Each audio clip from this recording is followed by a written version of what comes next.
our team here at Prime to bring these missing cases into the national spotlight. And many of the cases that we cover each week come from the public. We spend a lot of time talking to family and friends and police investigating these missing persons cases in the hopes that it leads to some answers.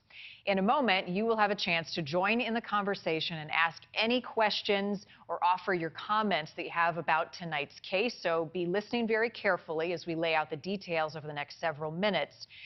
Tonight's case takes us to Florida. We are focusing on the disappearance of this young woman. Her name is Kaya Taylor. She was 28 years old when she disappeared in February of 2020. Brooke Schaefer spoke to Kaya's mom, and she will be joining us in a moment live to discuss what more she has learned in this case. But first, here is Kaya's story. This is her 19th birthday. Kaya Taylor's mom had to put away most of her daughter's pictures. And this was her just goofing off one day when she was 15. Looking at them is still too painful, but every day she prays she'll find out what happened to her daughter. Just today, let today be the day that we have answers.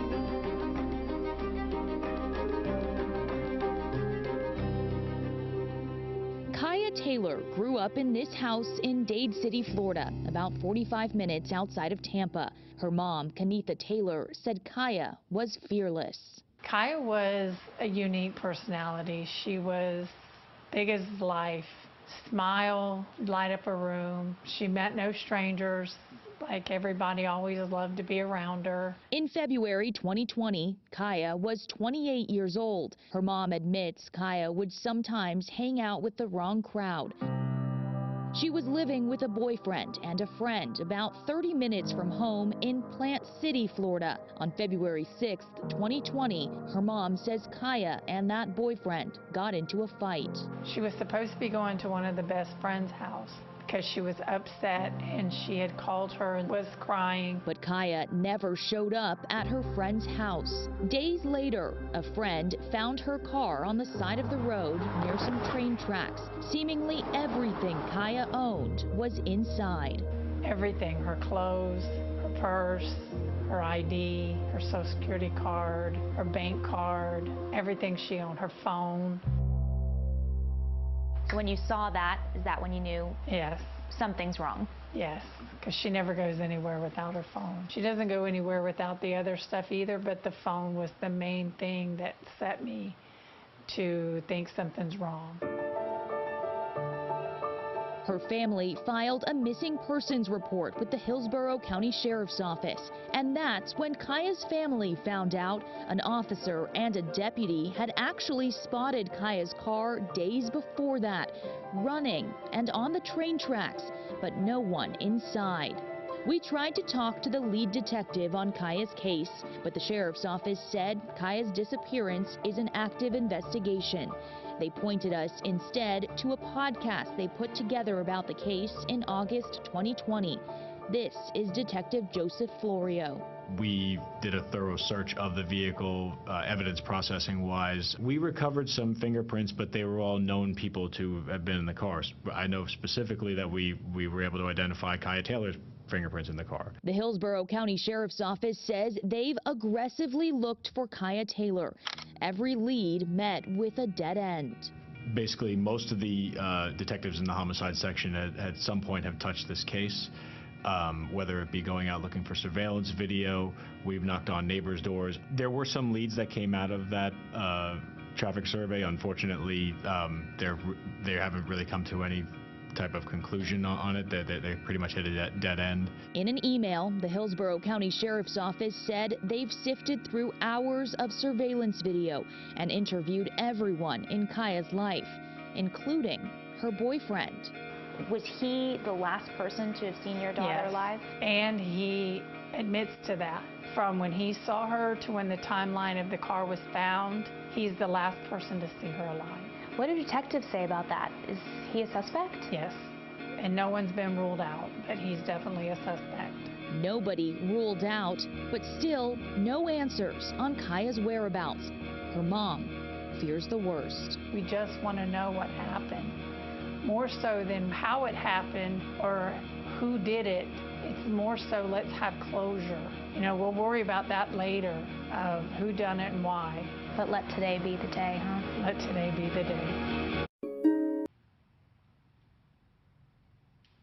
And Marnie, when I sat down with Kaya's mom, she told me the worst part really in all of this is the not knowing. She said, but she knows one thing for sure. She said her daughter would never leave her like this. Marnie? Somebody out there, Brooke, knows something, and the hope is by doing this story, bringing it into the national spotlight, it sparks someone's memory from 2 years ago. So now is the time I want to welcome in anyone online to join in the conversation and the discussion. You're welcome to ask us the questions you have, and the answers that we have, we will offer those up. Brooke, I am curious about the boyfriend.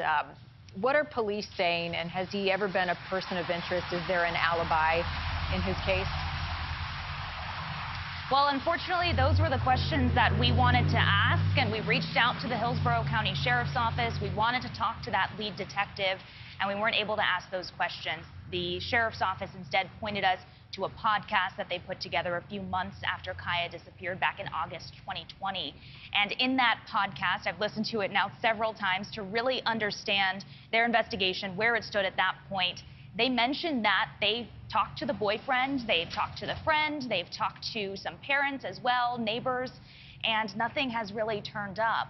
According to Kaya's mom, though, this boyfriend is a suspect. He was questioned. Kaya's mom said that she has tried reaching out to the boyfriend, and he hasn't really been very helpful to her. I will also say that we also tried to find him. We weren't able to do so. So really a lot of questions surrounding that boyfriend. But at this point, detectives really saying that every lead, everybody they've tried to talk to has all kind of gone to a dead end. So now they're hoping that somebody who knows something will come forward instead. Yeah, and people are asking online, Brooke, where is the boyfriend now? You tried to find him, but to no avail?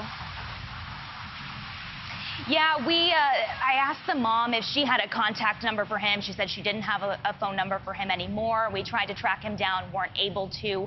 According to mom, this boyfriend has, you know, continued to live his life. But again, according to mom, hasn't been very responsive when she has tried to reach out for help.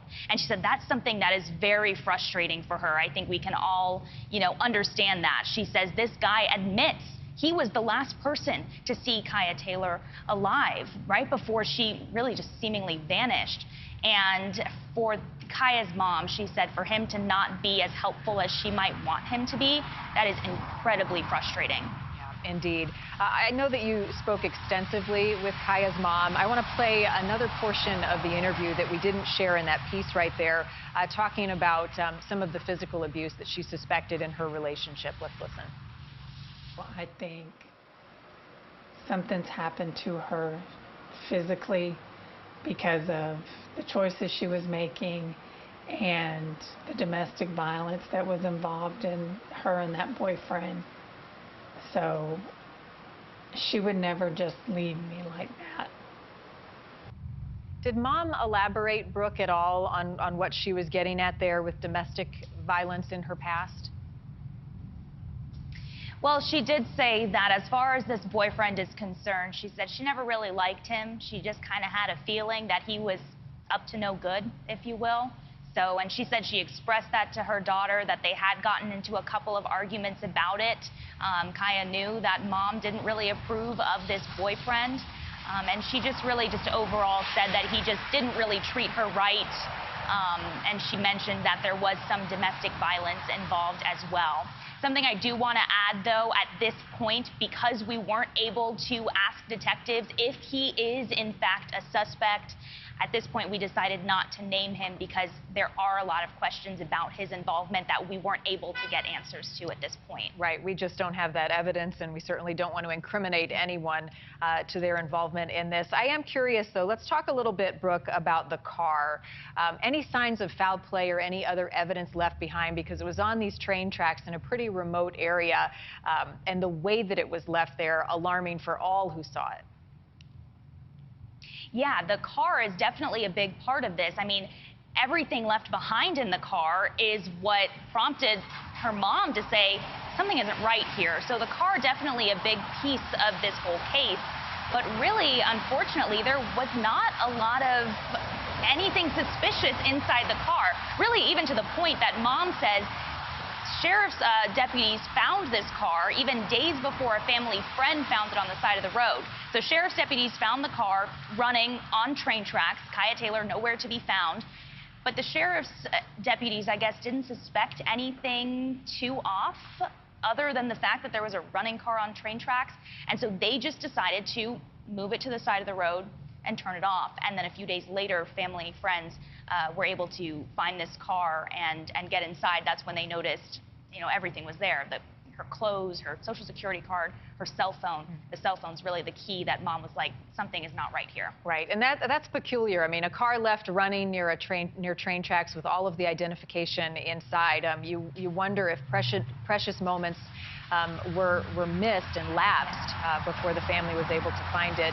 I want to play another piece of the conversation, Brooke, that you had with Mom about what she thinks happened to her daughter. As her mom, what do you think happened to Kaya? I think she's passed.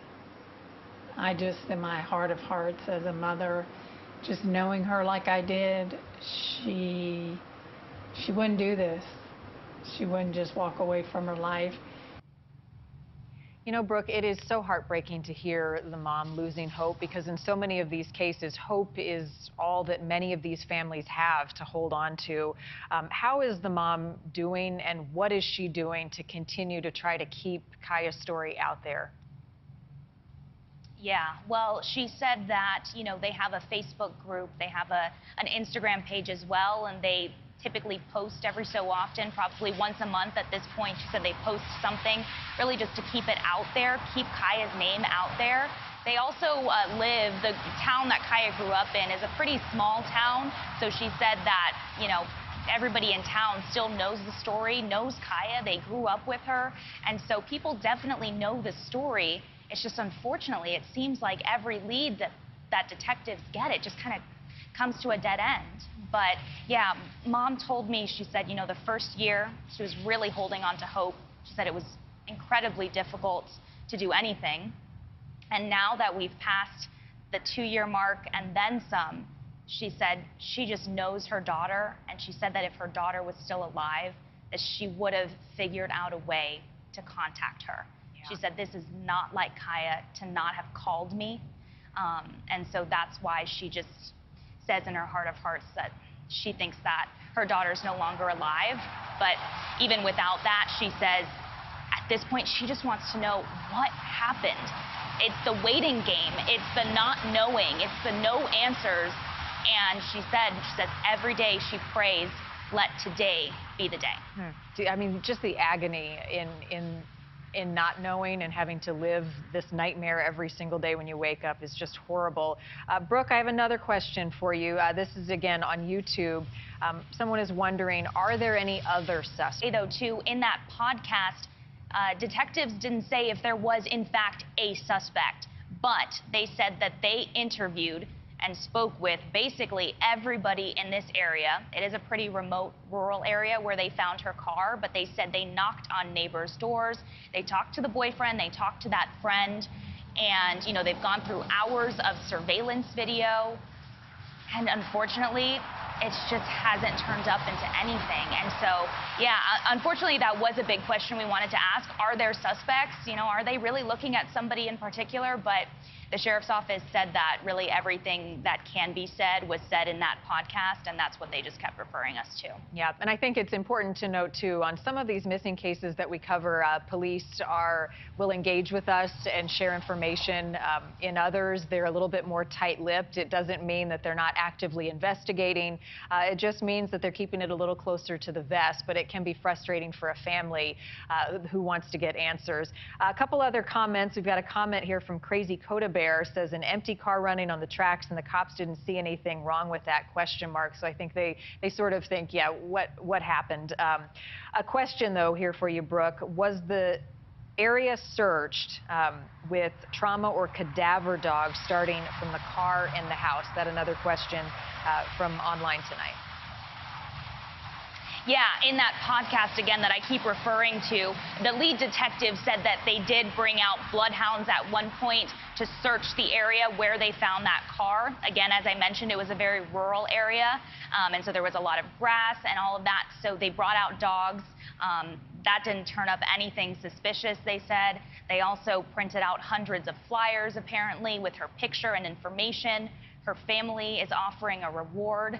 And I also want to go back to that comment about the car, and that is something that Kaya's mom said really kind of sits with her and is upsetting to her as well. She said that nobody called her, that according to Kaya's mom, these deputies moved the car off of the train tracks and just kind of left it there, and then it was a friend who was looking for Kaya who spotted the car pulled off on the side of the road. And so mom says that is incredibly frustrating, especially in cases like this. As we've heard, those initial hours are crucial. So mom says, you know, she's really disappointed that, you know, they missed out on those initial hours, and, you know, maybe the outcome would still be the same. Maybe they still wouldn't have any answers, but at least they would have gotten a chance to get started, get a head start in looking for her. So, because by the time they found the car, it had already been several days. Right. And so it's very frustrating for the family, of course. What did mom say about Kaya's state of mind leading up to her disappearance? I mean, were there any other red flags that she had communicated, things that become clear in hindsight, right? Comments that she may have made? She did mention that, you know, Kaya had sort of started to run in with the wrong crowd. She had started experimenting with drugs, but she still said, you know, Kaya was a good girl who would always reach out to her mom. And, you know, she even saw her daughter a couple of days before her disappearance. So she would still touch base. But mom did say that that day, apparently there was some sort of fight between Kaya and her boyfriend. She doesn't know what the fight was about. She only knows that Kaya called a friend, and that friend said, okay, that's fine, come over to my house. I'm at work right now, but come over to my house. Kaya never showed up. And so I guess, you know, they tried calling her and she wasn't answering, and that's when that friend went out and started looking for her and came across her car. And that's kind of really what started all of this. But mom just said, you know, she thinks there was some kind of fight, but she doesn't really know what it was about, what the conversation was about, any of that. Final question for you, Brooke, from another viewer online who has joined us. They're asking if police are hopeful that Kaya will be found alive. I know you mentioned it's an active investigation. What more can you share? Yeah, police haven't said whether or not they are hopeful, but they are definitely asking for help still. They said this is very much still an active investigation. They said that as soon as the missing persons report was filed, that they started an aggressive search for Kaya. And, you know, at this point, law enforcement, family, friends, really everybody asking for somebody to come forward. Kaya's mom said, you know, somebody knows something. She didn't just vanish. So somebody knows something, and they're just waiting for that one person to call. And, you know, like I said, they're offering a reward. People can call anonymously. They're just really holding on to hope. Kaya's mom again saying, let today be the day they get answers. Well, I pray that it is. Kaya disappeared in February of 2020. Brooke Schaefer on the case. Give our best to Kaya's mom. I can't even begin to relate to the pain that she must be going through right now. Thank you. And for you at home, thank you as well for joining in this conversation. As I mentioned time and time again, the more attention we pay to these cases, the closer these families get to some answers. So not only do we appreciate you joining in the conversation, but please share this story with your social network, because maybe a share here or there leads to the answers that Kaya's mom wants. If you have any information in this case, you can call the Hillsborough County Sheriff's Office, that number there on your screen. And each week here, our team at Prime tries to shed light on these cases just like Kaya's. We need your help to do so. If someone you love or you care about has gone missing, or you know of a case that you think that our team should be looking into, many of our cases come from the public. Submit a request on our website, newsnationnow.com/missing. Thank you, as always, for joining us tonight, and I hope this brings some answers and some closure to Kaya's family.